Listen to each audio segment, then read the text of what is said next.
Hello again. Have you ever been disturbed during the night by someone knocking on your door? Fortunately, it's not something that happens to any of us all that often, if at all. Jesus once told a story about a family that had all gone to bed for the night, but were woken at midnight by a friend who came knocking at the door.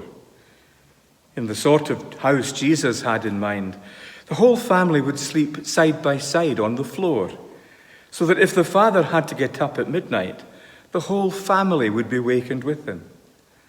So when the friend came knocking on the door and kept on knocking until he got an answer, the father eventually had to get up and let him in. What counted was the friend's persistence. I don't know if you watch the television show The Big Bang Theory. If you don't, I don't know how to describe it for you, apart from paraphrasing the Beatitudes.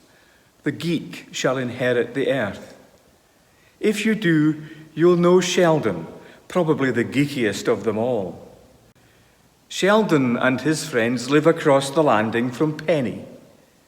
Whenever Sheldon gets upset, he goes across the hall to Penny's door and knocks till she lets him in. Knock, knock, knock. Penny, Penny. Penny, Penny. Penny, Penny. And so on and on and on. Persistent.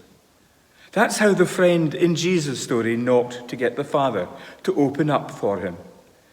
The suggestion is that when it comes to prayer, that's how we should persist with God too. Now, there are all sorts of ways in which God isn't really like a sleepy friend or even like Penny across the hall. But Jesus is encouraging a kind of holy boldness, an insistent asking, a search that refuses to give up.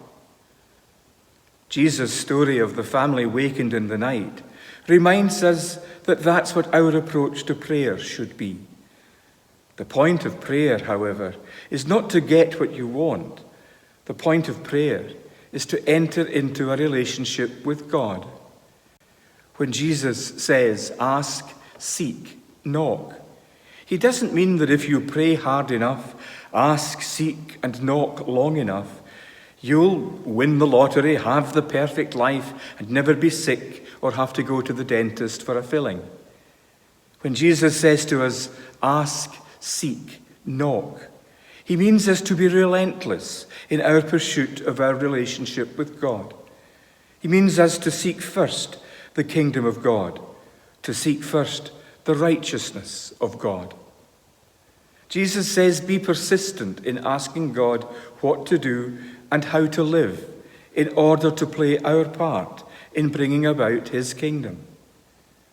It takes perseverance to seek God, to seek a new way of living, not just when you feel you're in a rut, but also, and perhaps especially, when life is going pretty well.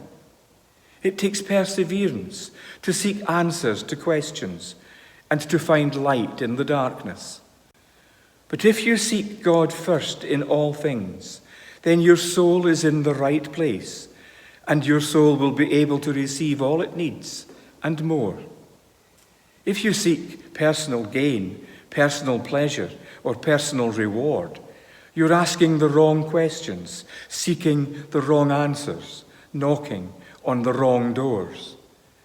But if you seek God and seek God and seek God in the quiet of the morning, in the hearing of his word, in the quiet moments of a busy day, in the time between the light going out and the descent into sleep, you will come to know that God is listening and all is well.